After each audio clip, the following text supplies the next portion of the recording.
Uma boa noite a todos e a todas, mais uma vez aqui agradecendo o nosso irmão Jorge, a irmã Samira, por mais um convite de estarmos aqui proferindo uma palestra, cujo tema de hoje é as grandes iniciações.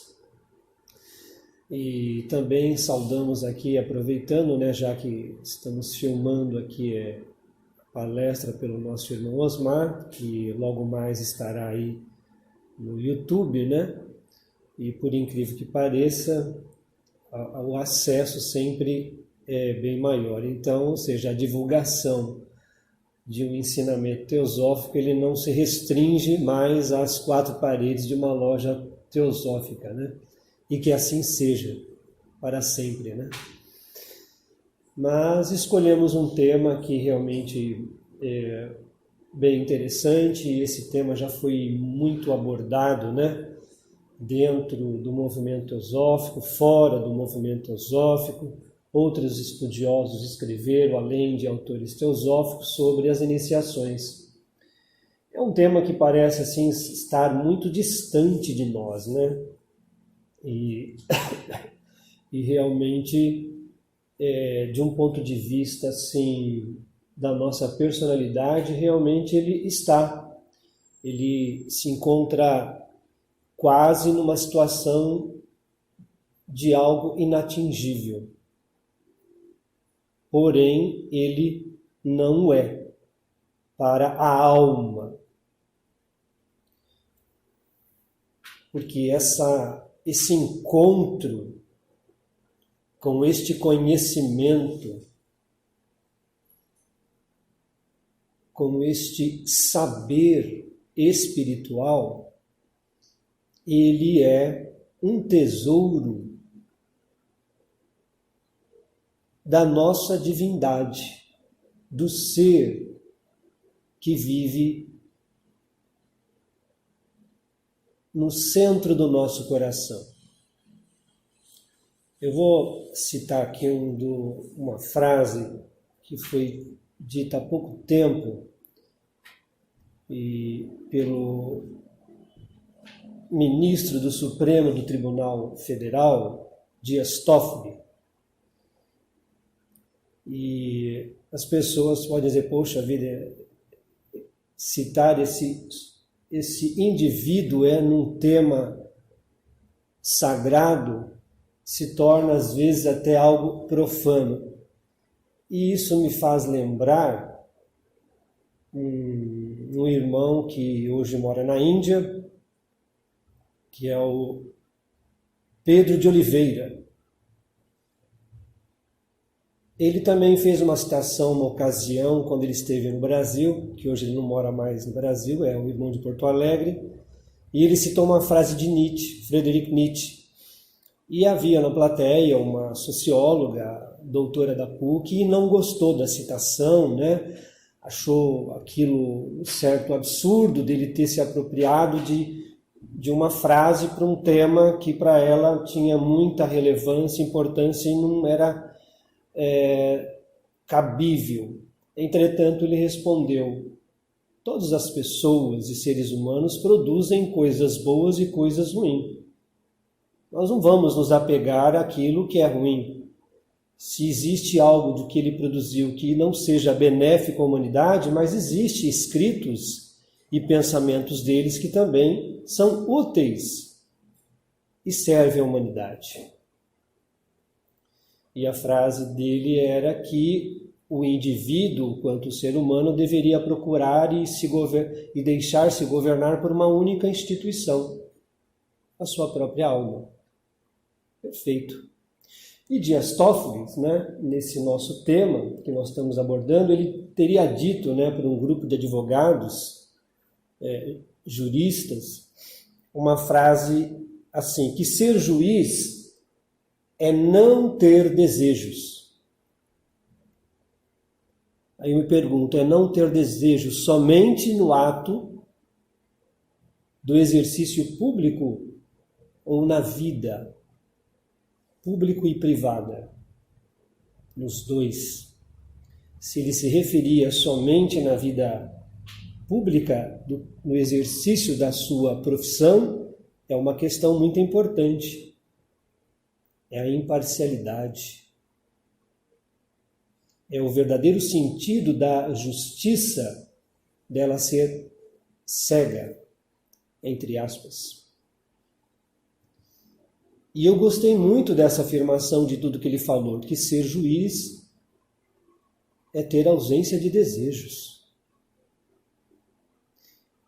Porque para atingirmos estas iniciações, nós necessitamos de estarmos livres de todas as circunstâncias que a vida humana nos coloca, que é de nos prendermos aos desejos, às sensações. Seja no prazer físico, emocional ou mesmo mental. Então eu acho que ele foi muito feliz com essa citação que ele fez.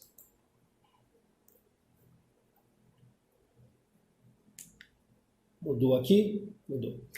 Eu escolhi como obras básicas 2 livros para discutirmos esse tema. Um deles é Os Mestres e as Sendas, né, do Sr. Leadbeater, e A Luz do Santuário, do Sr. Geoffrey Hodgson, que na verdade é o diário, né?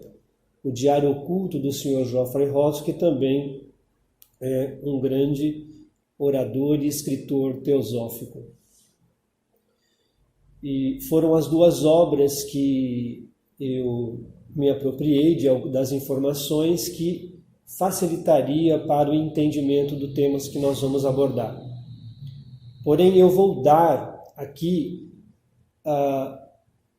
eu vou falar das iniciações usando a chave cristã, o cristianismo, baseado na vida de Jesus, do seu nascimento até a sua crucificação e ascensão, encaixando todo o cotidiano da vida histórica do Mestre Jesus, do qual ele teria passado, e cada uma delas representando uma grande iniciação, que é o despertar da nossa consciência superior. Existe também outras obras, né, no caso, como da Alice Bailey, Iniciação Humana e Solar. Também é um livro muito interessante, muito importante. Está mudando aí? Iniciação. Vou mostrar aqui a iniciação. E aí? Uma frase. Tem in, ire, tem as duas? Não, já fui para frente. Então, é que é muito difícil, eu não estou enxergando aí, fica... É melhor alguém segurar mesmo, porque é difícil, né? Tem que ir na iniciação, no significado da palavra iniciação. É o de baixo.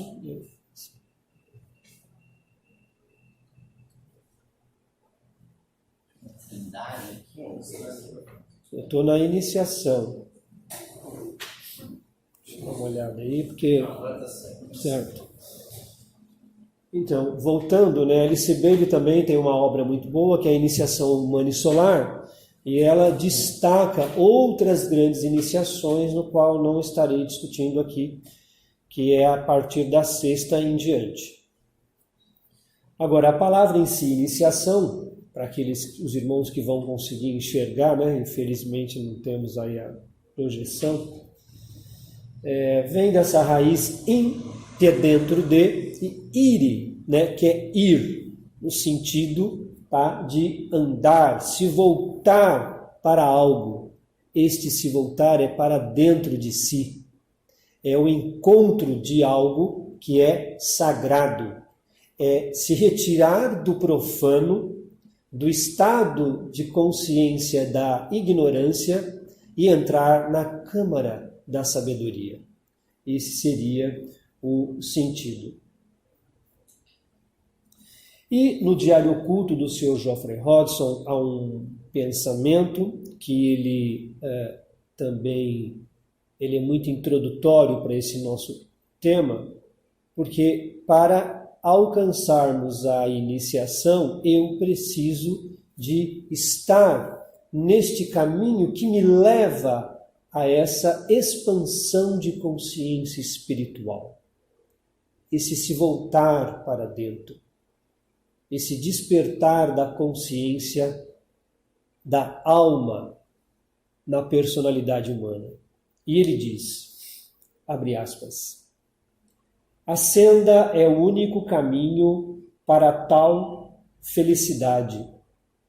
Portanto, é preciso informar a humanidade nos termos mais claros a respeito da senda, trazer a humanidade para a senda, pois ela é a religião da nova ordem mundial.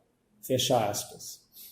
Então, ele dá aí um sentido sacramental e teúrgico deste caminho espiritual da senda do discipulado, como algo que no futuro será uma nova ordem mundial dos ensinamentos ocultos à humanidade. E assim será, com toda certeza, nas próximas civilizações que virão, que terão um novo corpo físico, uma nova consciência, porque nós, quanto almas, nós vamos evoluindo, vamos transcendendo a nossa personalidade humana para algo mais egóico e espiritual. Só o triângulo, tá? Aí, se der para os irmãos enxergarem, nós estamos vendo aí um triângulo em que eu tenho o primeiro aspecto, o segundo aspecto e o terceiro aspecto. Este seria Deus, o Logos, que ele é trino na sua manifestação. Deus como vontade, amor, sabedoria e como inteligência, criatividade, ação. O terceiro aspecto dessa divindade, que é o aspecto da inteligência, ação, ele cria os planos de manifestação da consciência humana, no qual nós fazemos o processo de involução. Partimos do plano monádico. O plano monádico, na verdade, ele é onde reside a nossa chispa divina espiritual. Não é ainda o plano da nossa alma. A chispa divina ou mônada está para além de onde se manifesta a alma do ser humano. E para alcançarmos, é óbvio, a iniciação, nós não vamos levar aqui 2, 3, 5 vidas.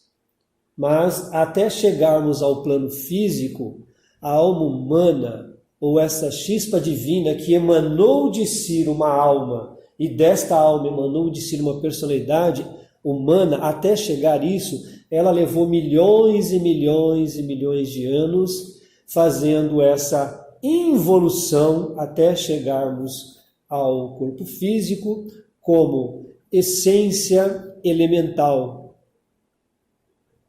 E aí essência elemental mental, essência elemental emocional, até chegarmos à essência física, o mundo físico, e de lá essa emanação da nossa chispa divina, estagiarmos em grupos de minerais como os cristais, o minério de ferro, diamantes, ouro, um estágio superior, depois de milhões de anos nesse processo, vai para o estágio das plantas vegetais, após o estágio vegetais, depois de milhões de anos aí como plantas e tudo mais, para o estágio animal.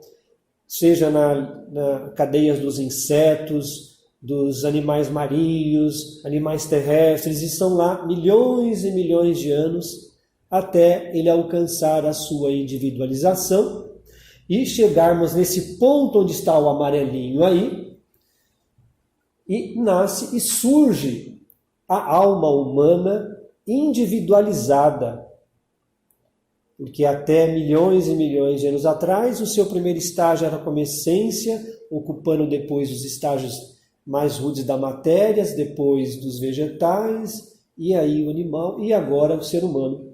E a partir do triângulo, no plano mental, onde se formou aí o corpo da causa, né, da alma, onde está o cálice espiritual, onde a alma está inserida, o corpo causal.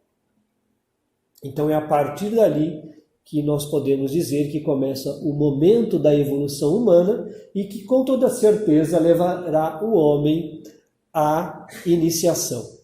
Agora, os mistérios da iniciação, eles são tão profundos e ao mesmo tempo são tão, como eu diria, fortes como essência, que ele deixa ecos na cultura humana.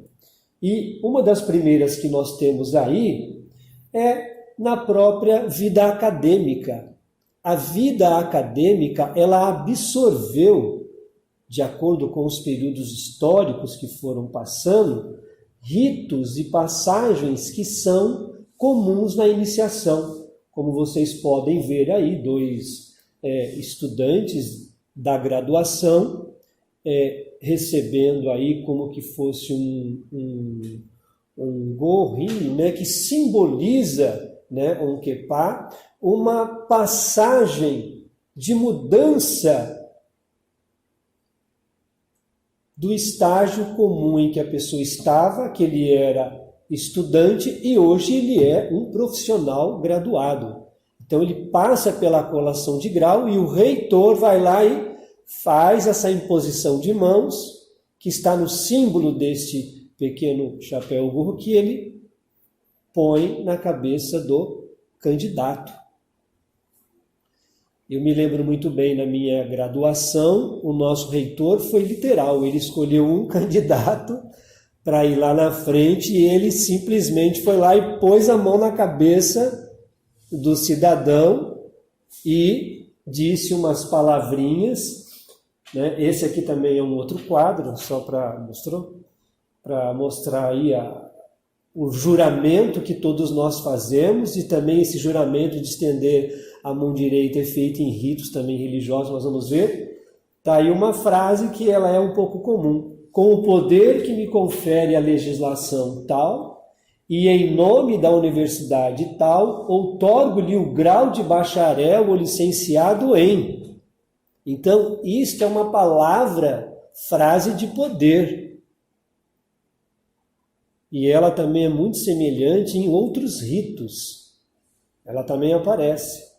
Então, isso vem desde tempos de Idade Média até os anos modernos. Ou seja, o mistério da iniciação, ele, então, tem ressonância na cultura, que é para nós, quanto entidades humanas, percebermos que isso tem uma origem, isso não vem do acaso. Mais uma aí do nascimento. As fases do nascimento, né, do ser humano, né, tanto do homem quanto da mulher, nascimento, criança, adolescência, adulto e velhice, ela também carrega dentro de si os mistérios do próprio, da força iniciática. Quando há o nascimento da criança, que é o princípio espiritual que vai lá ocupar aquele pequeno corpo a partir dos 7 anos de idade, dá-se então a primeira iniciação na fase da criança. Quando chega na adolescência, a criança ela é crismada, está representada no processo da transfiguração da consciência, que é um outro estágio da iniciação. que o indivíduo ele tem.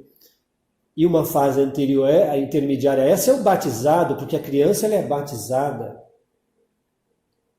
E o batismo é um outro símbolo nessa fase iniciática representada nas fases do ser humano. A adolescência, a fase adulta, onde ele tem já a sua consciência muito desperta, ele é já senhor de si, responsável pelos seus atos, e a velhice, que é o fato consumado da experiência, que é o homem perfeito, o iniciado, o adepto. Até muitos de nós, ou algumas pessoas, né, cultivando aí um certo saudosismo de querer voltar à juventude, né? Aí um vem e fala, pô, mas voltar à juventude para quê, né? Você vai perder toda a sua experiência. Falou, não, eu quero voltar à juventude com a cabeça que eu tenho agora, de adulto. Então você imagina um adolescente com a cabeça como tem um idoso hoje. Ele diria, eu dominaria o mundo, que pelo menos os que estão ao meu redor. Ele controlaria. Esse é o sentido, né, do simbolismo, da presença dos segredos da iniciação no cotidiano também nosso, da nossa familiaridade. Nos ritos religiosos, ritos religiosos, nós vemos aí um sacerdote que está aí batizando uma criança. O batismo também entra nos ensinamentos cristãos, na passagem de Jesus, quando ele encontra João Batista e ele é mergulhado lá nas águas do Rio Jordão e ele é batizado. Esse também, nós vemos então que os mistérios da iniciação, eles são marcantes e presentes e muito próximos de nós, não estão tão distantes.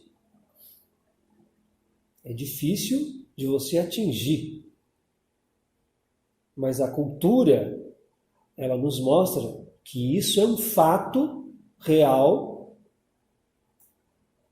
e do qual todos estamos sujeitos a ingressar. Nós podemos não querer, podemos atrasar o nosso processo evolutivo. Entretanto, está mudando aí, tá?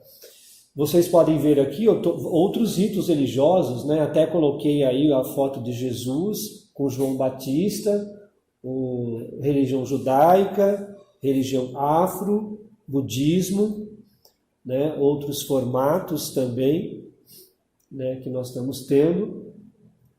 E aí as religiões afros, né, batizados em cachoeira, e pais de santo colocando também a mão sobre a cabeça, né, de uma das pessoas, né? E isso é uma tradição que não se perde, ela é presente nas diversas culturas e não há como dizer isso não existe. Está escrito no livro da história e da própria experiência humana. Na maçonaria, os irmãos também podem observar, aí também o sujeito lá ajoelhado, não vou descrever símbolo, porque senão os maçons vão ficar muito bravos comigo, explicar, até porque também sou maçom, não posso falar, mas é muito marcante estas cenas, por qual aquele que é iniciado na maçonaria, e ao longo de várias etapas ele passa por outras iniciações, por outros estágios na maçonaria, que levam a elevação, exaltação, e que são graus maiores e que estão muito coincidentes com os mistérios das grandes iniciações. E aí entramos para um gráfico que é a constituição humana. Por quê? Eu tenho que colocar um pouco deste para retomar lá no início, quando nós vimos o triângulo, né? que nós fazemos o processo de evolução até alcançarmos a nossa individualidade, até a nossa alma se constituir no mundo mental. Vocês podem ver aqui no primeiro corpo, está bem mais marronzinho, até o terceiro, mais ou menos, como um estado meio que de submissão, né? E provavelmente não vai dar para enxergar aí, por isso que era interessante a projeção, mas estamos sem ela, né? Paciência. Os chakras que esses 3 primeiros têm desperto neles é o chakra básico. O primeiro, o segundo, no terceiro ele ainda já tem, além do básico, ele tem aí mais 2, que é a região do plexo solar. E o que tem a ver isso aí? São os seres humanos que estão fazendo o seu desenvolvimento, tá? Ainda do aspecto da forma, da personalidade. É até um conceito aí do egoísmo, de trazer para ele as experiências. São, teoricamente, não vamos afirmar que o ser humano ele é isso, né? Mas nesses primeiros estágios, dependendo do contato dele e a sedução no qual ele é exposta, ele comete os seus desvios da natureza humana, e podendo cometer sequestros, assassinatos, roubos e tudo mais, porque ele está no início do seu processo evolutivo. Aí já tem um outro já um pouco mais, que seria aí entre os 3 primeiros e os 3 últimos, do meio, seria já o ser humano que já tem os outros chakras despertos, até o chakra do coração, onde ele começa aí buscar e ser envolvido mais pelo discernimento emocional, é uma pessoa que se envolve mais, já tem uma certa paixão pelas outras coisas, pela família, e ele dá um salto maior quando entra nesse que está mais, parece mais um verdinho, parece mais ET, todos os seres que eu estou olhando assim, parece uma forma estranha, né? Mas eu achei curiosa porque ela demonstra aqui para a gente mais ou menos os estágios da evolução do ser humano até ele chegar à condição de passar pela iniciação. E essa luz maior que vocês veem aí no canto, né, é a chispa divina, digamos, é a verdadeira alma que vai animando estas vidas, na medida que uma vai morrendo, desencarnando, vão nascendo outras, até que ele alcança aí este maior, que já é um ser translúcido, prateado, com todos os seus chakras despertos e a sua energia de Kundalini circulando perfeitamente. Ou seja, é o cidadão, né, o ser humano que já tem em si toda uma espiritualidade desenvolvida. E um indivíduo que está pronto a receber a iniciação, a primeira grande iniciação, que já já nós vamos ver o significado de cada uma delas. E aí nós temos um quadro, né, que fala da mônada, o eu, o espírito puro, ou o Pai nos céus, ou a chispa divina, que é aquela que estava animando aqueles corpos que estavam passando por um processo de desenvolvimento.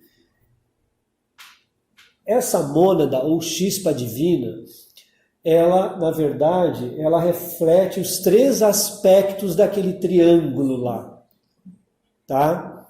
A vontade, o amor, sabedoria, a atividade. E representa em si o aspecto pai, o outro aspecto filho, que é a sabedoria, e o terceiro aspecto, que é a inteligência, ou ação, ou criatividade, que nós chamamos de Espírito Santo. Você colocou os 3, tem uma faixa verde. Estes aspectos é apenas alcançado nas iniciações finais, quando o homem está se aproximando do fim da sua jornada, sendo já perfeito.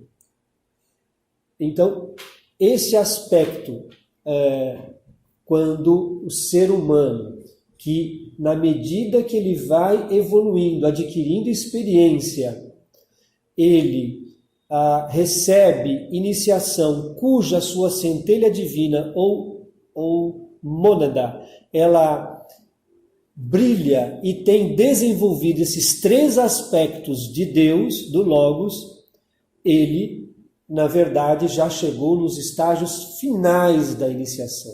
Não seria o primeiro. Mas nós estamos começando aqui para vocês vão entender o restante. Então, a mônada ou chispa divina, ela reflete-se em ego, ou eu superior, ou também chamar divindade, ou então alma. É assim que ele é dito. Esse aspecto, ele é potencialmente também vontade espiritual, ou Atma, intuição, ou Buddhi, mente mais elevada ou abstrata, ou Manas, a mente superior. Aqui, na verdade, nós dizemos assim, que aquela chispa divina, que também é trina em manifestação, emanou de si uma outra centelha, que é o eu superior, ou ego, como está dito aqui, que também tem em si 3 aspectos. E ele também se manifesta em outros 3. Então, você mudou o eu superior, começa a fazer sentir a sua força nos seres humanos mais avançados, o superior quanto alma, e de modo crescente no caminho probacionário, até que, na terceira iniciação, realiza-se o controle do eu inferior pelo superior. Vejam bem, recebemos a primeira iniciação, recebemos a segunda iniciação e estamos na terceira iniciação. É somente na terceira iniciação que este eu espiritual, esta alma, o eu superior, tem o dom de controlar, sem qualquer interferência a partir dessa terceira iniciação, a sua personalidade. Eu vos falo, quem fala através de mim é minha alma, que é este eu superior, como também existe em vocês. Acima deste nosso eu, a nossa chispa divina. Então, esta alma controlando Ismael falando.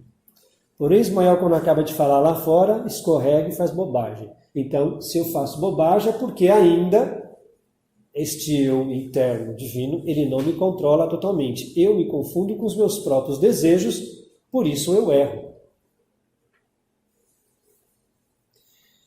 Então, esse eu superior, ou alma, ela vai refletir-se na personalidade, ou eu superior, ou eu inferior, o homem no plano físico, o ser humano. Esse aspecto, ele também é tríplice, o ser humano. O corpo mental, ou humanos inferior, a nossa mente concreta, né? O corpo emocional, ou o corpo astral, que é por isso que nós sentimos as nossas emoções, das mais variadas possíveis, e o corpo físico, né, físico denso, que ele tem lá o seu molde etérico, translúcido, que dá a moldura deste corpo. Assim nós podemos dizer. Então, nós podemos então que por isso a finalidade da evolução, ela consiste na conscientização do aspecto egóico, ou alma, pelo homem, subordinado à natureza inferior ao seu controle. Então, o propósito dessa evolução é o controle da nossa natureza inferior. E se nós vamos conseguir isso de uma forma predominante quando alcançarmos a terceira iniciação. Até lá, a gente, mesmo sendo um discípulo de um grande ser iluminado, temos recebido a primeira iniciação, a segunda nós podemos cair em erro. E na terceira nós podemos cair em erro, que é o grau de Arhat, também cai no erro, mas nós vamos falar disso depois. Então a iniciação ela é um processo vivo, né, do qual todos nós iremos e podemos passar. São o quê? Uma série gradual da expansão da consciência. A iniciação não consiste na exaltação de um indivíduo, mas no fato de que ele agora se unificou definitivamente com uma grandiosa ordem. Esta ordem é a comunhão dos santos, que também é chamada por alguns de a fraternidade branca ou a grande fraternidade de adeptos, e os nomes são os mais variados possíveis, né? Não alcançamos esse sacrifício, esse estágio, né, da consciência sem a gente passar por aquelas crises que o Mestre Jesus ele passou. E aí é dito, né? Essas crises relatam os 5 grandes e dramáticos acontecimentos dos mistérios que nós, seres humanos, um dia iremos passar. E estes dramáticos, né, é relatado no nascimento de Jesus, no batismo de Jesus, na transfiguração do Mestre Jesus, na crucificação, na ressurreição e na ascensão. Acredito que está dando para ver aí, né? Então, eu vou me restringir, como eu disse no início, a este drama da vida de Jesus para retratar as 6 grandes iniciações. Tem mais? Sim, mas não entrarei no mérito. E, como eu disse no início, eu acredito que os irmãos deveriam comprar o livro da Alice Bailey e estar estudando o livro Iniciação Humana e Solar, que lá ela vai falar outras iniciações maiores, que são as solares, que aí já é uma questão de uma interpretação mais filosófica do que metafísica em si. Dessas, e vão até a 10ª iniciação. Então chegamos aí à primeira iniciação. A primeira iniciação, ela se dá depois que nós alcançamos o estágio de sermos um discípulo aceito e logo depois filho do Mestre. Quando nós alcançamos a condição de filho do Mestre, então nós temos aí a grande probabilidade de recebermos essa primeira grande iniciação, esse primeiro efluxo de energia que é dada por um hierofante da grande fraternidade, da comunhão dos santos.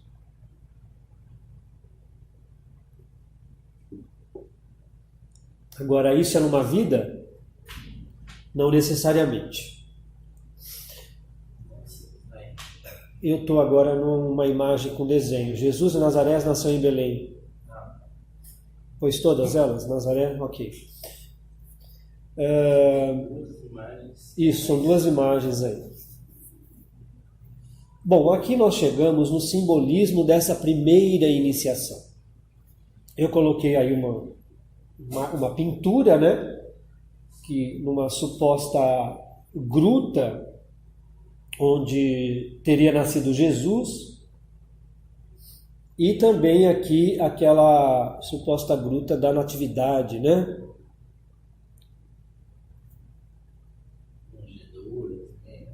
Vou chegar lá, calma, vou chegar lá. Não é que agora está passando um negócio que eu estou deixando passar. Então,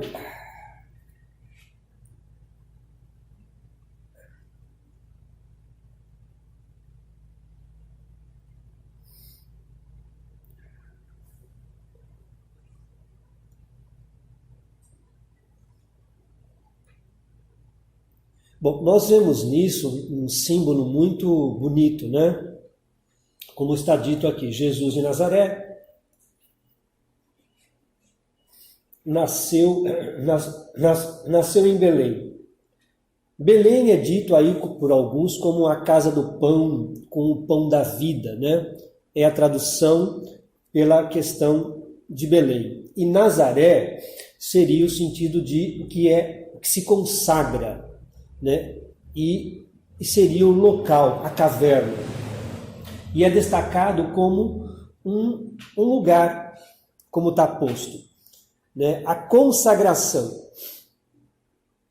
E o que vem a ser essa caverna? A estrebaria seria o sentido literal. Mas essa estrebaria, ela vai... Tem mais uma imagem.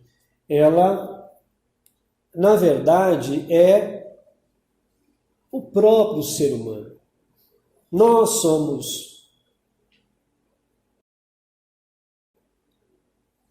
somos essa caverna. E que ao longo do tempo ela vai sendo trabalhada. Como vocês podem ver aqui, essa estrebaria, ou caverna, ou estábulo cheio de animais. E o que vai sendo trabalhado dentro de nós é a purificação.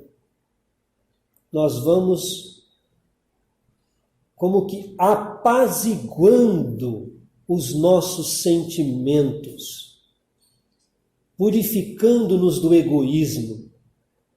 E os animais que nós vemos aí, como os cordeiros, eles representam o sentimento da inofensividade.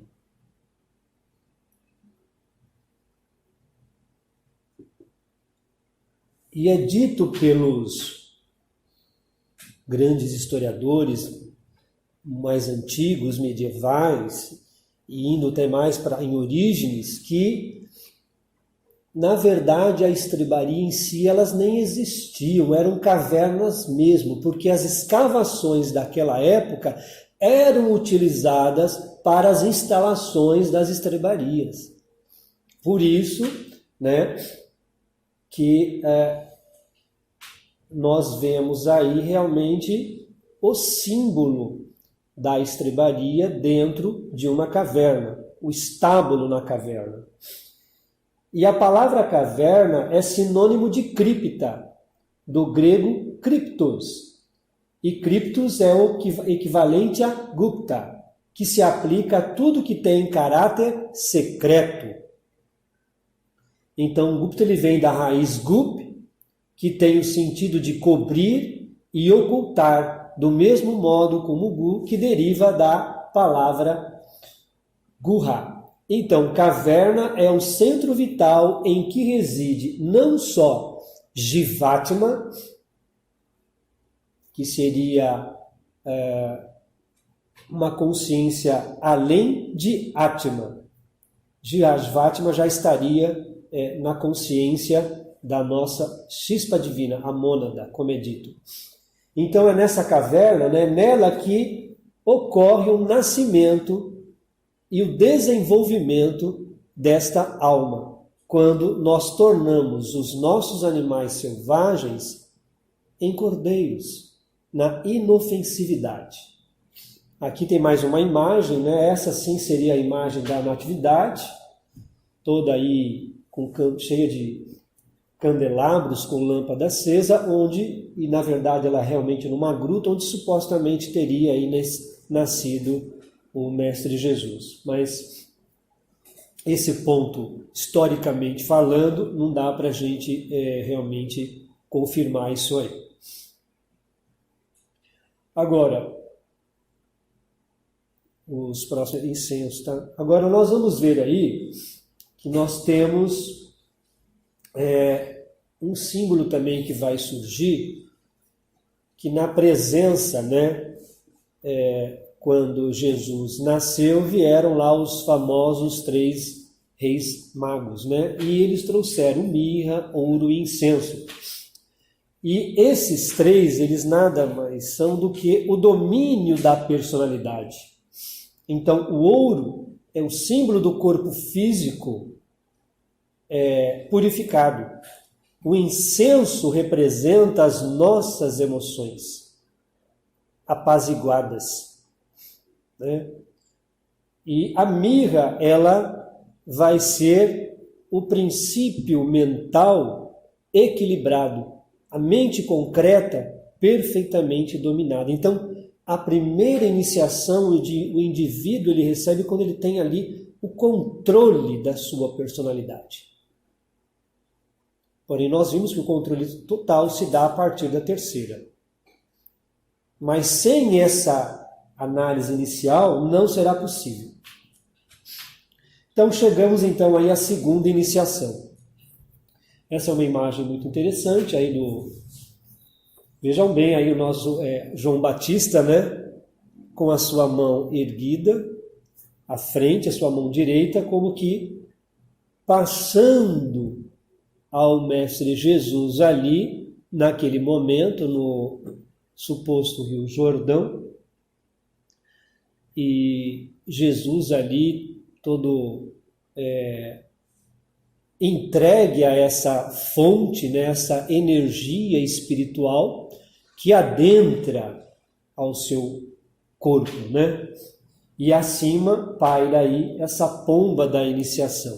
Então se diz a tradição, né, que a tradição revela que Jesus tinha 30 anos quando foi batizado. 30 é o aperfeiçoamento dos 3 aspectos da personalidade. E os 3 constituem o aspecto do homem. Então, esse batismo no Rio Jordão, então ele traz em si, tá, além do controle da personalidade, ela é praticamente já a imortalização do corpo emocional. No fim desta vida, o indivíduo que tem a segunda iniciação retornaria e ele tem esse mesmo corpo emocional de volta, o que permite ele a reminiscência da vida anterior. E ele retoma as suas iniciações. E as suas provações continuam. E se ele não relembra e começa a passar pelas dificuldades da iniciação, porque as provas não são nada simples para quem é iniciado, as tentações, ele sofre mais, até ele recuperar essa memória que ele é um iniciado do segundo grau, ou mesmo do primeiro. Do primeiro, praticamente, boa parte do ser humano não relembra. Passa, às vezes, quase uma inexistência, e aí que ele vai reencontrar, o mestre fala, você já tinha a primeira iniciação, mas você tem que refazer todo o processo, faz parte. Então, o batismo, né, é o que desce ou o que divide. É o discernimento. A segunda iniciação representa o controle obtido e a consagração à divindade da natureza de desejos, com suas reações emocionais e sua potente vida de desejos. Aí, após o batismo, eu tenho aí uma imagem muito bonita que vocês podem verificar, como se fosse Jesus sentado aí numa pedra e contemplando um vale. Como se fosse algo tudo muito bonito nesta iniciação. E é. Nós aqui não temos, no momento dela, o total controle para lidar com essa força que muitas vezes foge até o controle do próprio iniciado. Então, aqui no primeiro momento, após receber essa segunda iniciação, ele está no estágio contemplativo. E aí, na sequência, ele aparece dentro de uma caverna e é tentado. E diz a tentação, né? Sofre as tentações do tríplice homem inferior. Sua própria natureza inferior tenta subjugá-lo. E, tentando-o a se interessar pelos poderes adquiridos com a iniciação. Pois nessa segunda iniciação, Jesus vislumbrou, ele tomou conhecimento, momentaneamente, que seu trabalho e seus futuros poderes como seriam, por isso a tentação. Neste momento em que nós nos recolhemos, onde começa uma visão glorificada, na sequência parece que aquilo apaga, dá um breu na sua mente e você começa a sofrer a tentação de si mesmo. É a personalidade tentando sobreviver. Então ela te ataca, ela te seduz, ela te mostra o que está à sua frente e o que virá e o que você pode conquistar. E você pode cair nisso com orgulho. Você pode se sentir vaidoso com tudo isso e aí você fracassa. Então a primeira tentação, ela é a forma física. A primeira tentação que ele tem é o sentido de poder. Foi mostrado a ele que ele tem poder. O sentido que dá a ele de governar e liderar. Porque, por ser física, há um reflexo, um lampejo da natureza de Atma, de onde está o espírito, além da alma, na personalidade. Então, ele tem aquela impulso natural de dizer, eu posso. E pode mesmo, se quisesse. A segunda, então, tentação é a fascinação, representada aí no mundo emocional, que mostra a ele um verdadeiro parque de diversões do que ele pode fazer e deixar de fazer, na verdade. E a terceira é a ilusão, e ela, quem provoca isso é a própria mente. Ou seja, então, o indivíduo, na segunda iniciação, ele apanha muito. Tá? A busca da sobrevivência. Aí vem o Cristo desolado novamente na montanha, já aí todo um solo meio árido, né? Ali só rocha, para mostrar que ele está aí lutando contra ele mesmo. Abre aspas, diabo, fecha aspas, nunca existiu nessa situação. Essa tentação é provocada pela nossa natureza inferior que quer sobreviver e se sobressair. E ainda quer os poderes para ela. Os poderes da mente, da emoção. A tentação, então, é o reconhecimento obrigatório da dualidade. Vê-la como uma ilusão da personalidade e não do espírito. Os 40 dias simbolizam o tempo ou o período que a segunda iniciação leva para transferir-se para o cérebro físico. Então é pauleira, né? Então são 40 dias, é o que a gente tem, ou você pode levar 40 anos até que você absorva tudo isso, mas o sentido aqui realmente é em dias para o iniciado. Então não é você recebe lá uma imposição de mãos de uma força tão poderosa, de um hierofante, e aquilo vem de uma vez só? Não vem. Quem já participou de qualquer ritual aqui, seja na igreja, na maçonaria, na Rosa Cruz, e foi iniciado em um desses ritos, e você foi lá e foi com a sua fé, com a sua devoção, você vai realmente colher os frutos depois de alguns dias. Você pode ter certeza disso. Isso eu falo de experiência própria. Aí que você vai, puxa, eu passei por isso. E você também tem sonhos. Você vai dormir, você sonha com aquilo, você vê outras coisas. Quando você também não vê, a hora que você está lá ajoelhado e alguém está lá, seja com a mão, com a espada, ou que seja que for na tua cabeça lá, para te iniciar nesse mistério. E vamos então para a terceira iniciação. Bom, não sei se dá para ver nitidamente na imagem que está aí, né? Jesus é que está no centro, de branco.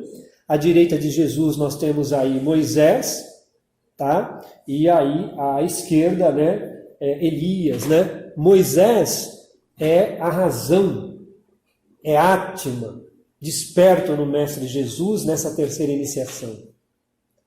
É a razão pura. E Elias ao lado direito, né, do Mestre Jesus, representa a intuição. É o corpo búdico. Lá naqueles triângulos lá atrás que eu mostrei para vocês. Então, enquanto um é Atma, que está numa escala maior, que é a vontade, o outro, do lado esquerdo de Jesus, do lado esquerdo do cérebro, é a intuição. Então, o lado racional, mental, natureza de Atman, e Buddhi, a intuição. Caim e Abel. A Bíblia, né? Quem é que mata quem aí? Caim ou Abel mata Caim? Caim mata Abel, não é? Então, é a mente matando a intuição. Se mata a intuição, é como matasse a alma.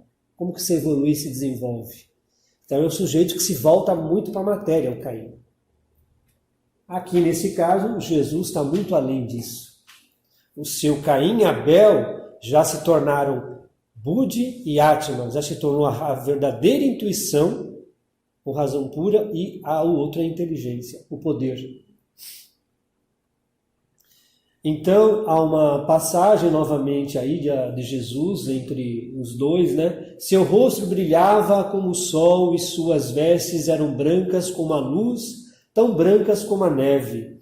Isto é o algoides, né? O homem glorificado, que está lá no corpo causal, dentro do cálice. O sacerdote usa lá na missa, né? Aquele vinho lá é a experiência iniciática do ser humano. Tudo que ele colheu, milhares e milhares de anos, está lá, né? Essa iniciação sugere o desenvolvimento do corpo causal, o cálice, né?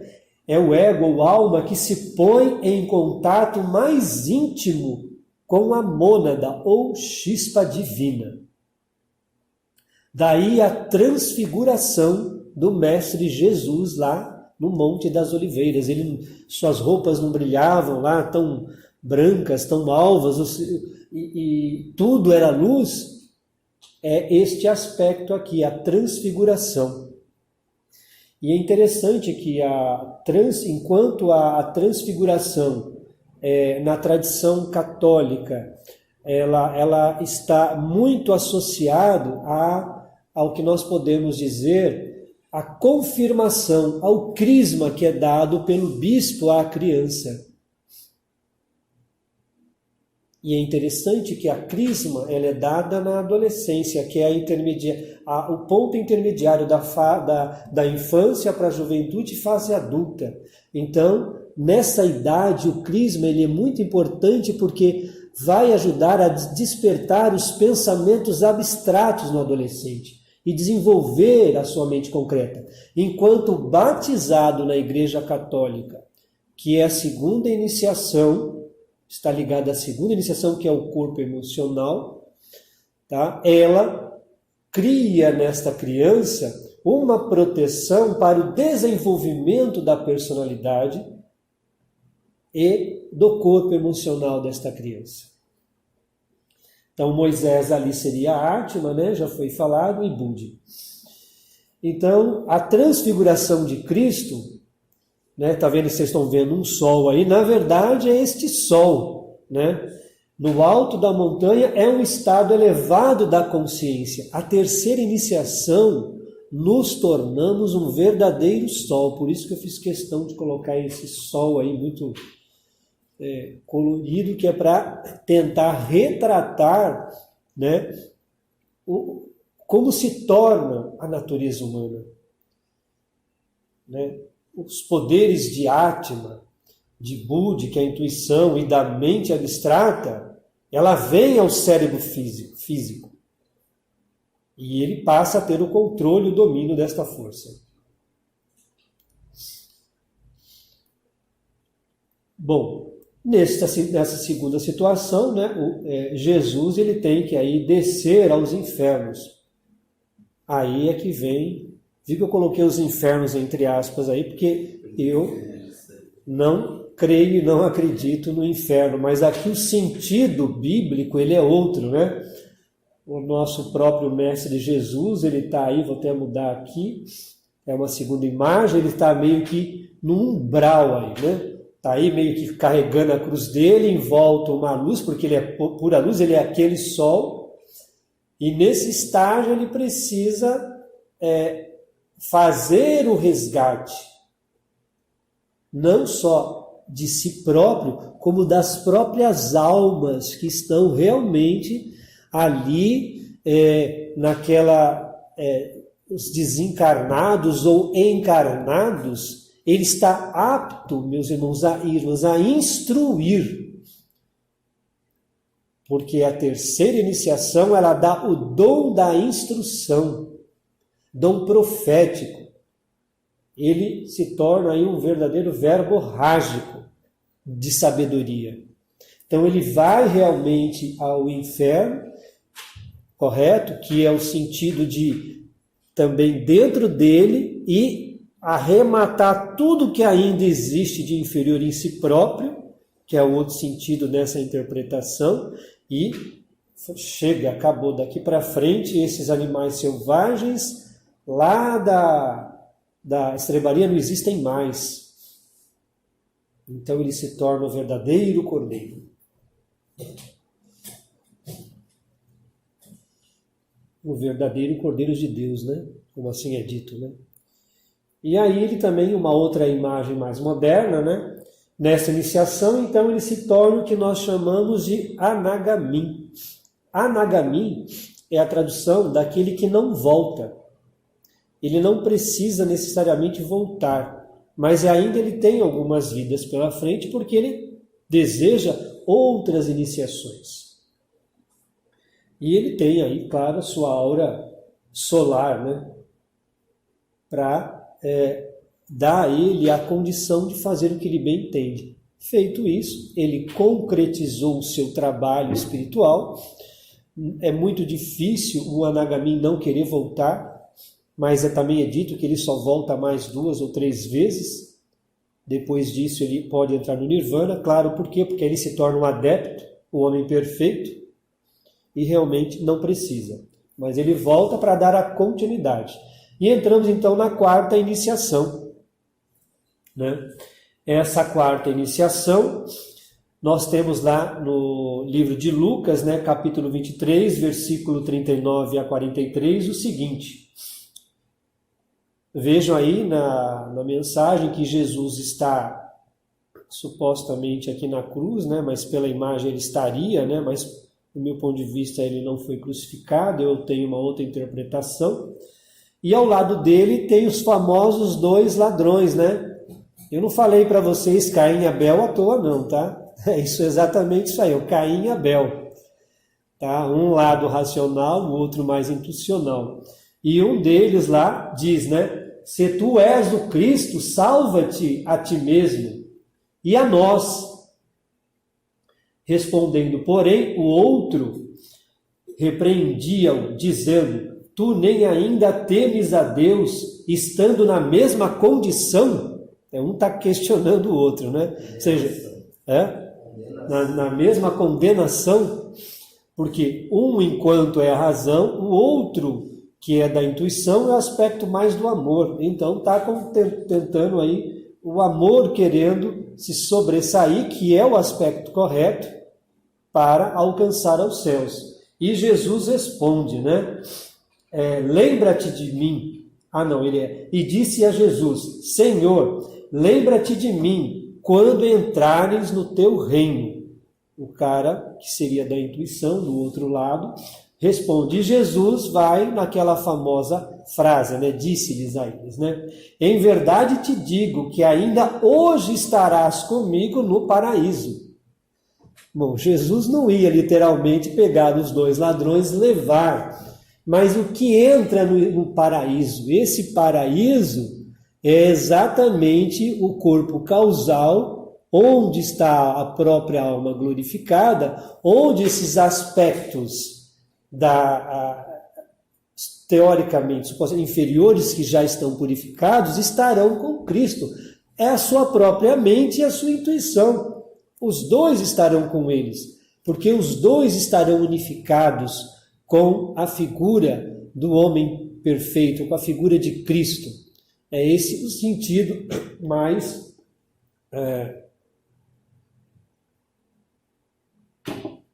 profundo do sentido. Então, se a gente for de fato realmente pensar em 2 ladrões, eles não iriam, mas como partes deste personagem Jesus, como ele mesmo, uma intuição e a outra a razão, é óbvio. Os dois estarão com ele no paraíso, porque os dois estarão ali limpos e glorificados com ele, porque isso foi feito ao longo de todas as suas vidas, as suas iniciações, por qual ele passou. Então ele vai se tornar o que nós chamamos de Arhat, o homem perfeito. Então, o quarto grau, a quarta iniciação, é o homem perfeito. Então, seria aquele que ingressa no plano búdico, ou plano da consciência. Falando nisso, então, a gente pode até repetir. Nós temos o plano físico, onde estamos, o plano das emoções, o plano mental, que subdivide em concreto e abstrato, e o plano búdico, e que eles são interpenetráveis. O que mostra que nessa quarta iniciação, Jesus funcionava a sua consciência plenamente no plano búdico. É lá que estava a sua consciência.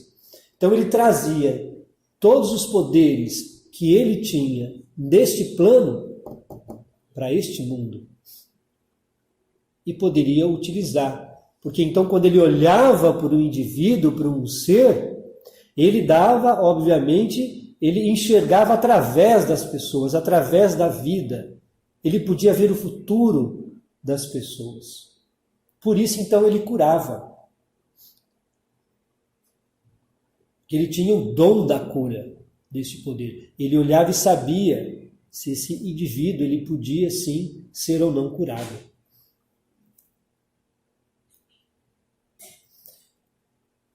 Aí então nós temos, o símbolo da crucificação, que a crucificação é, na verdade, o escárnio na cruz, E existe aquelas famosas frases, bíblicas: Deus meu, por que me desamparaste?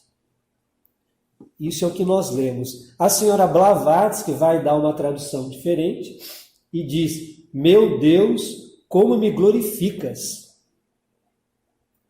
Esse, acredito que seria o sentido maior.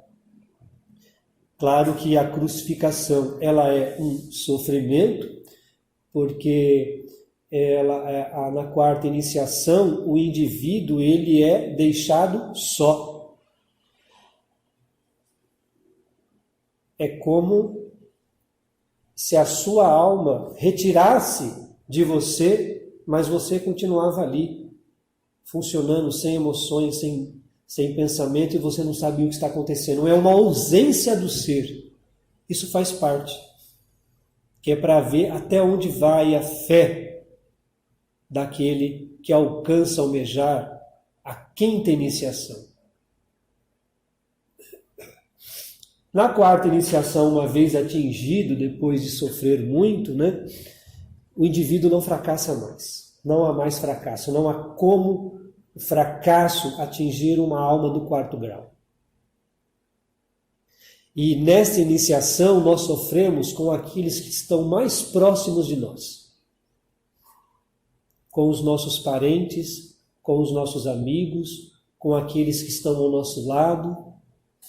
E somos ainda negados por eles. Como Pedro negou Jesus 3 vezes. Para ver, para a gente sentir aí exatamente, antes que o galo cantasse. O galo aí é a mente, Antes que a própria mente o denunciasse. Então veja como são as coisas. Então essa iniciação realmente ela é muito dura. Não é muito simples de passar. Ela é colocado como o maior tormento para o iniciado.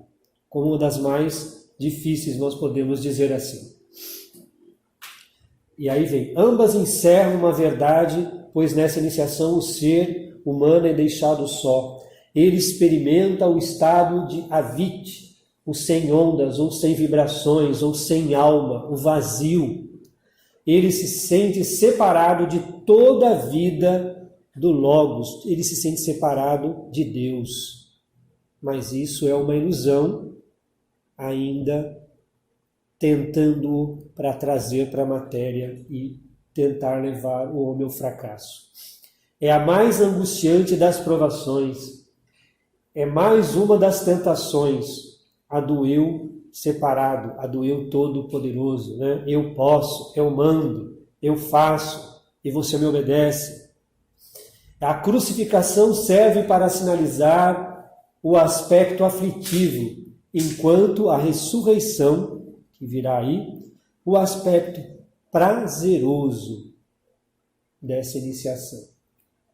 Então, o Arhat do 4º grau deve tentar elevar a consciência, ainda que somente em imaginação, até o sol físico e espiritual, o nosso Senhor, o Sol. Isso é yoga solar, o yoga do Arhat e do adepto. Então, a prática de meditação, de estudo deste ser do 4º grau, já é elevar sua consciência ao Logos, a Deus, uma conexão com Deus. Está para além da nossa compreensão. Mais ou menos, Alice Bailey já dando este comando na sua interpretação. E chegando então, né, à ressurreição, a 5ª iniciação, que é a figura aí do nosso mestre saindo da suposta caverna onde ele foi enterrado, né, sepultado, né, que chamam de tumba, né, seja lá qual o nome que vão colocar, e daí ele teria ressuscitado, né?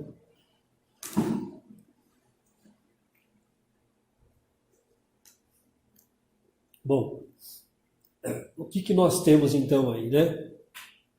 Numa fórmula egípcia citada por Leadbeater, nós encontramos, abre aspas, depois o candidato será atado sobre a cruz de madeira, morrerá e será sepultado e descerá no mundo inferior. Após o 3º dia, ele ressuscitará entre os mortos. Na verdade, ele se torna aí o adepto nesta iniciação. Ele é o que nós chamamos de o asceca.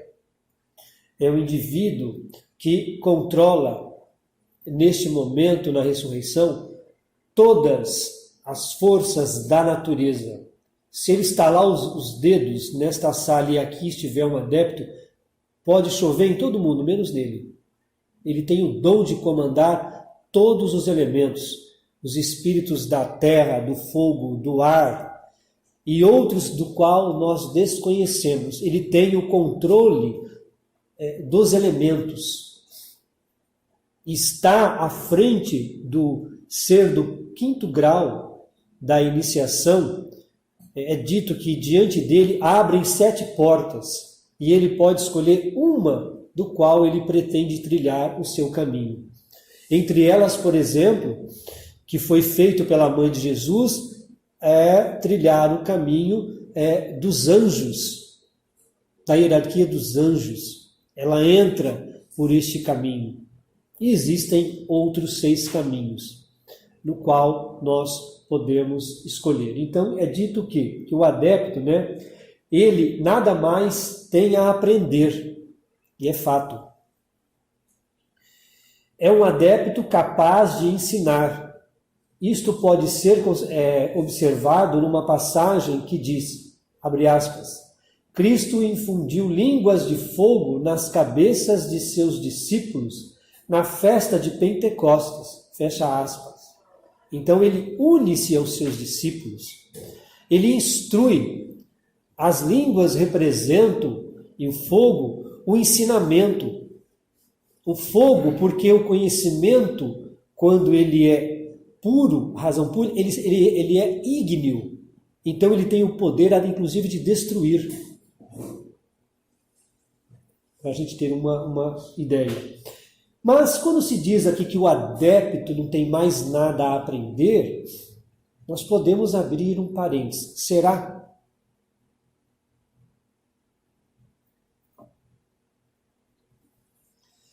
Já falamos sobre isso.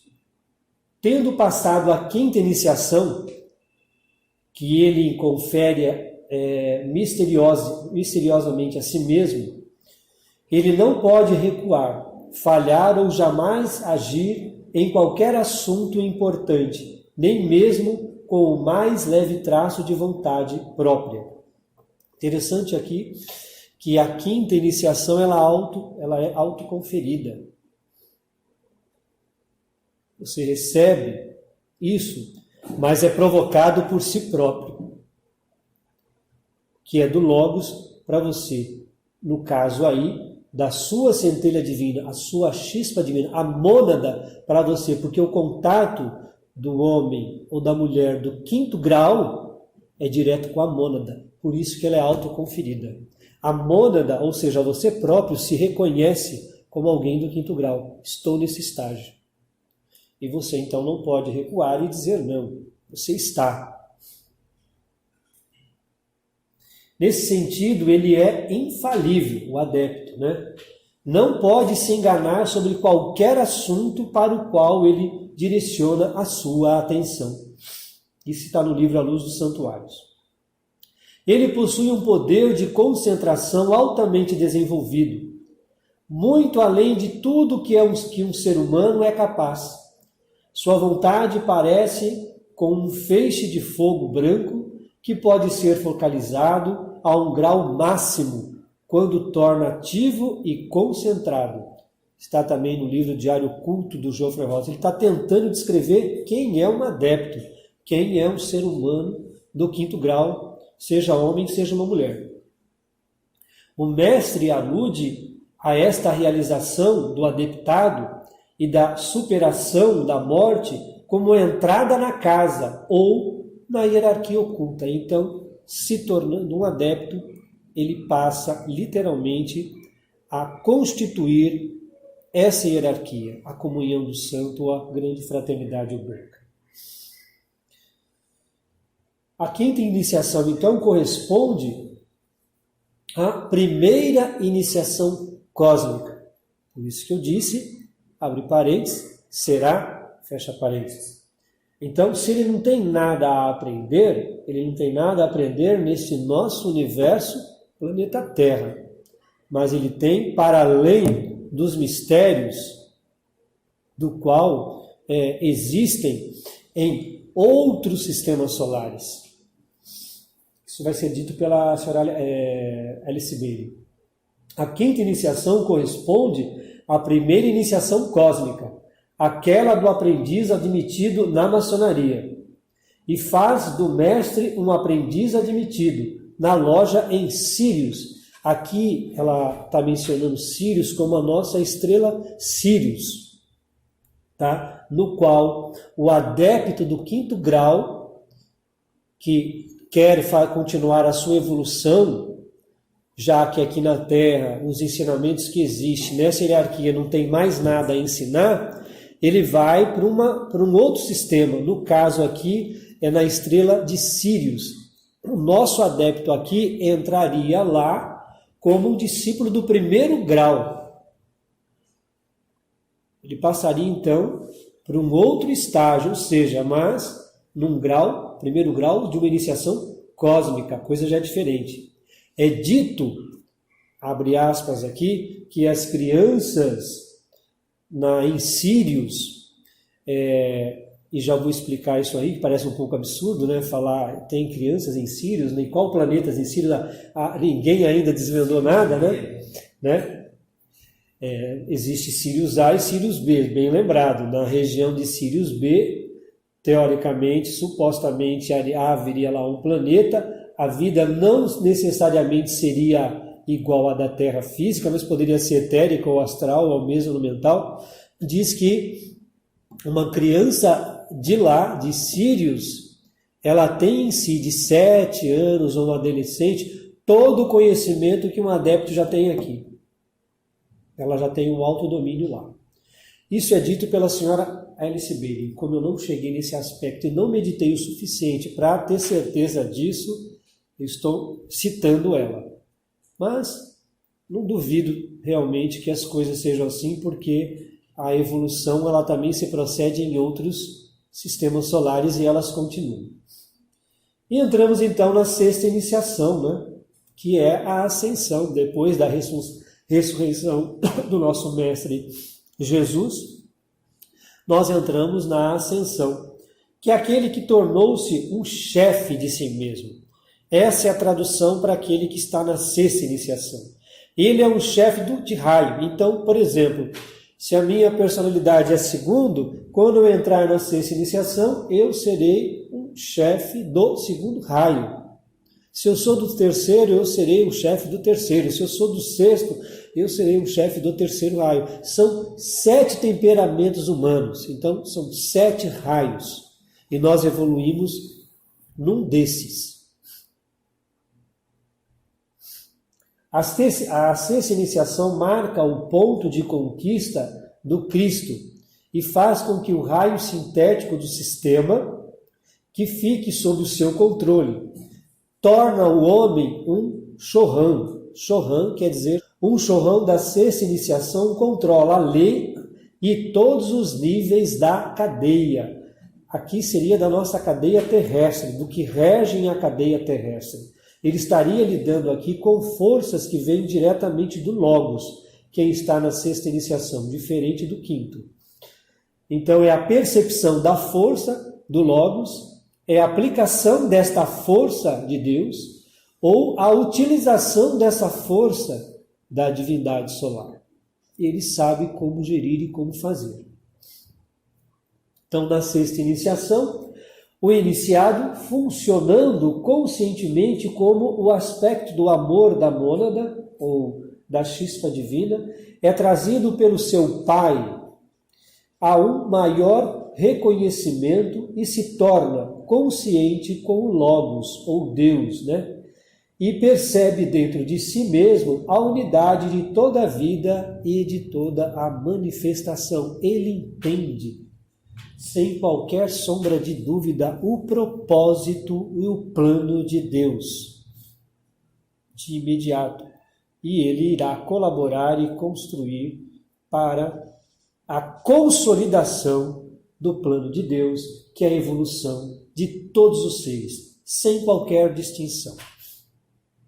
Ele, ó, vocês estão vendo um sol aí, não sei se tem um sol agora aí, ele é um na sexta iniciação, além do seu próprio raio, com essa comunicação direta com o Logos quando ele precisa.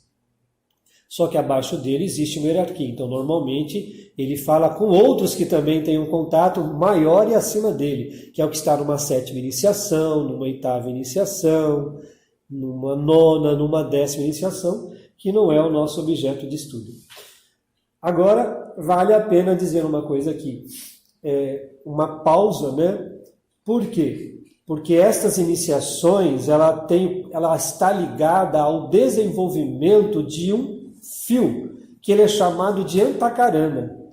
O iniciado do primeiro grau está entre Manas superior e Budi. Então, esse Antakarana, o fio, ele está ligando o Manas e Budi. Então, é um Arhati. E está entre Budi e Atma. E no adepto, vamos dizer assim, esse Antakarana, ele está entre a alma e a mônada. E neste caso, com o Logos. Então, eu vou mostrar um triângulo, acho que no triângulo vai ficar mais claro. Vejam assim no triângulo, né?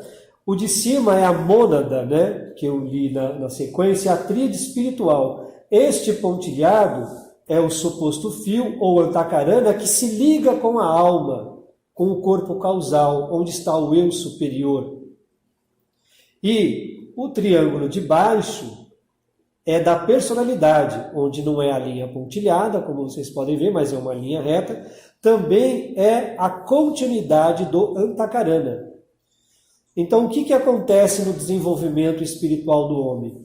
Como dizia aí a esposa do irmão Osmar, quando você desentope o Antakarana, né? Ou seja, quando você desenvolve este Antakarana, este fio, você estabelece um canal da sua personalidade com a sua alma.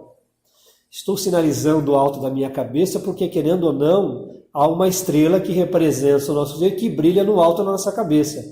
Ou então brilha no centro do nosso coração. Correto? Então, Antakarana, ela vem de uma raiz sânscrita, né? Ela é a causa interna e é o nome dado à ponte, à conexão entre a mente concreta e inferior com a alma, e entre a alma e a mônada, e através da tríade espiritual. É claro que o Antakarana ele é um só, mas como nós temos os três em um, existe um elo de ligação entre eles. E isso dá essa ligação do ser humano e que permite o seu desenvolvimento espiritual. Então, antes de chegarmos à nossa primeira iniciação, os nossos esforços de purificação e principalmente da meditação, elas meio que limpam este canal, né, este Antakarana, este fio de prata da personalidade com a alma. E lá na frente da alma com a chispa divina, que é a mônada. Só que da alma com a mônada, aí é através das iniciações somente. O fato é que, até a última suprema iniciação, todo Shela e até mesmo alguns adeptos são abandonados aos seus próprios recursos e opiniões. Nós temos que travar as nossas próprias batalhas e o familiar adágio de que o adepto se faz, não nasce. E isso é fundamental. É rigorosamente certo. Ninguém nasce pronto, ninguém nasce Jesus. A Bíblia não diz que Jesus nasceu como tal. Jesus se tornou, ao longo de várias encarnações, o que ele é, do qual nós nos reconhecemos. Assim como o chefe dos verdadeiros francos maçons da maçonaria, o Saint-Germain, ele é um auto-iniciado, também passou por muitas vidas até chegar como é. Buda, muito mais acima, evoluiu muito mais, estando na 8ª iniciação, dado que cada um de nós é o criador e produtor das causas que conduzem a estes ou outros resultados. Nós temos que colher somente o que semeamos, né? Isso está na Carta dos Mestres, né? Na Carta 92, que foi escrito pelo Mestre Kutumi. Ou seja, cada um de nós somos o legislador e o decretador de sentenças e punições, ou de benefícios e prazeres. Exatamente. A glória ou a miséria é dada por nós. Depende do caminho que estamos querendo seguir. E fechamos essa palestra com um símbolo. Namastê. Todo iniciado ele tem essa estrela de 5 pontos brilhando no alto da sua cabeça. No momento da sua primeira iniciação, essa estrela há de brilhar e nunca mais deixará de brilhar. Ela vai brilhar com você por incontáveis eras, até que vocês se fundem numa só. Essa estrela, ela é a presença da nossa própria mônada.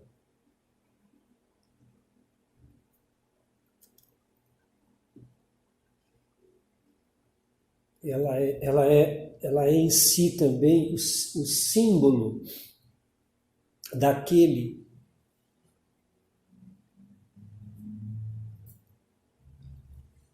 que é o chefe da grande hierarquia oculta.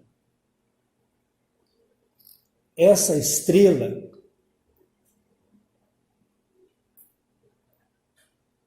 representa a nossa, como eu diria, a nossa hierarquia constituída na Terra, na terceira rasta raiz. E ele é conhecido na literatura teosófica e respeitado por todos, chamado de Sanatakumara, e que na Bíblia é chamado de Melquisedeque. Namastê.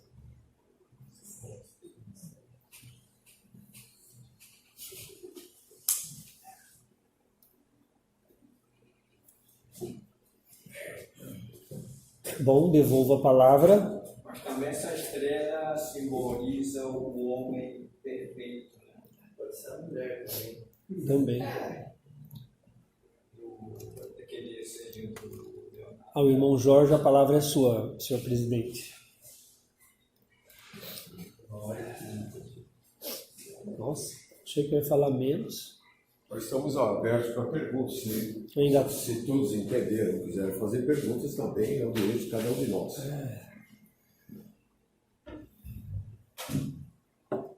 Fazer perguntas, né? Vou agradecer.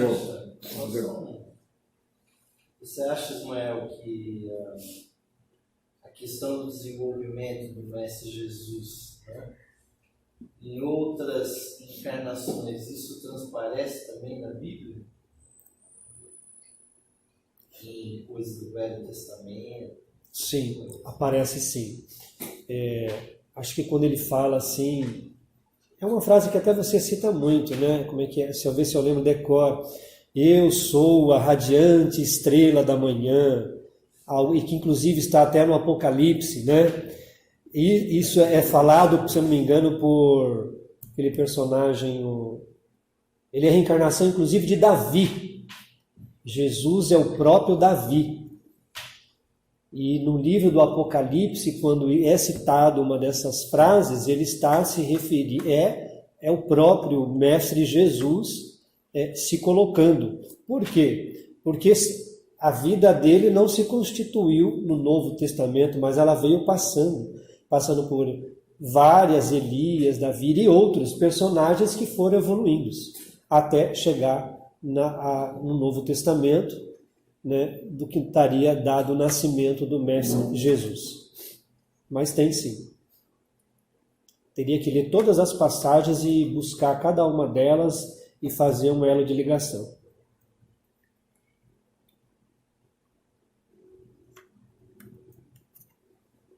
Aquela colocação que o senhor faz de Moisés e Elias, né? Isso. É o mesmo significado das colunas da maçonaria? Olha, de um certo ponto de vista nós podemos fazer uma amarração, porque as duas colunas também, uma à direita e à esquerda, uma é o sentido da força, né? O outro estabilidade, então a emoção, né? A intuição, mais que isso eu não vou poder falar. Mas tem a ver. Significado Uhum. Borrasca. E elas juntas têm um significado, é isso mesmo. Também. Né? Os ladrões também. Também, é o que eu falei, Caim e Abel, os dois lados do cérebro, né? Os dois lados do cérebro. É isso mesmo, porque na verdade as duas colunas estão dentro do ser humano, né? Nossas colunas, né? E representa lá também aquelas forças que circulam em nós, o Ida e Pingala, né? Para que onde circula a energia de Kundalini. Na verdade eu só não entrei nesses assuntos porque é muita coisa para falar, cada coisa que disse assim, dá para fazer um leque de outras informações e palestras, né? Aqui foi tentar... a respeito disso tem no 6º volume da Doutrina Secreta. Isso. Não, exatamente. Não, tá deixando, você está aberto. Bom, mais uma vez agradecer ao nosso estamos irmão. aí também a sugestões, a críticas e acréscimos. Vamos lá.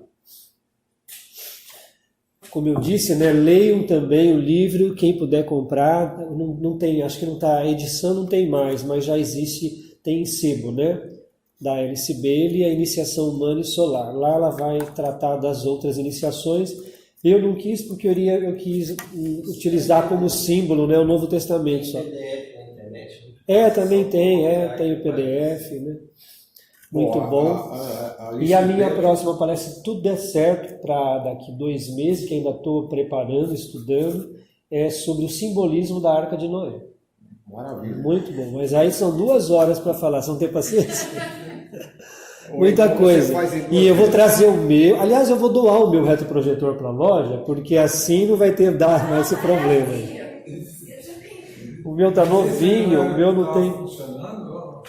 Bom, Parou de funcionar na minha palestra. Olha o meu foi karma, depois tá do vendo? incêndio que o irmão nosso cometeu colocando um pano em cima para tampar, enquanto ele mexia no notebook, que pegou fogo no pano. E testar também a paciência do orador, né? Porque eu sou tão impulsivo, tão nervoso, né? Eu tive que ir aqui dentro, olhar para aquilo e me controlar assim o máximo possível, mas mesmo assim vieram aqui falar comigo, eu fiquei ouvindo aqui e estava bom. Ainda bem que você tem os seus auxiliares. Tem os canais aqui, né? É que abre o chakra aqui, liga o antacarana. Você só que perturba um pouquinho, mexe com a emoção, com a razão, né? Só uma prorrogação. Sim. Parabéns pela palestra.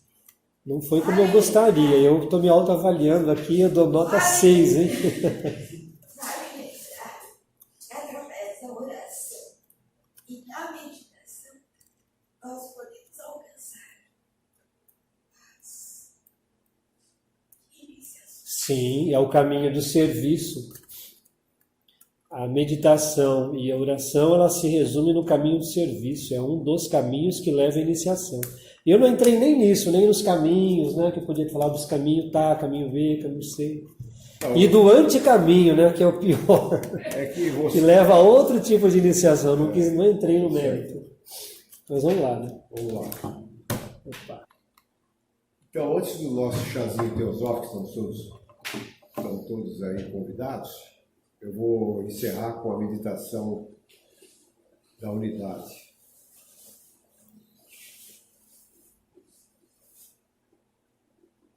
Ó vida oculta que vibras em cada átomo, ó luz oculta que tudo abranges no universo, saiba todo aquele que se sente uno contigo, e sabemos que todos somos unos contigo também.